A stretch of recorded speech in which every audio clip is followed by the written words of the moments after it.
Most crochet projects start with the length of chain stitches that you will work the next row of your stitches into, and this is called a foundation chain. Start with a slip knot on your hook, and then you're going to yarn over, placing the yarn under your hook, and pull it through the loop on the hook. And that's a chain stitch. Yarn over and pull the loop through the loop on the hook. Yarn over, pull the loop through the loop on the hook.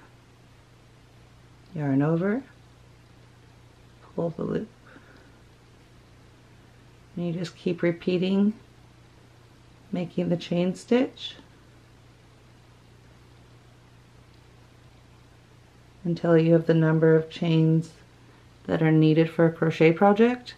How you count the chains: you don't count the loop that's on your hook, you start from the next one. So there's 1, 2, 3, 4, 5, 6, 7.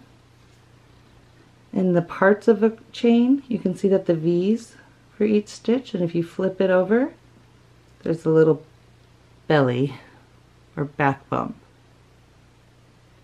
Okay, keep practicing making chains so you're comfortable with it. Just yarn over and pull through the loop on the hook. Yarn over, pull through the loop on the hook.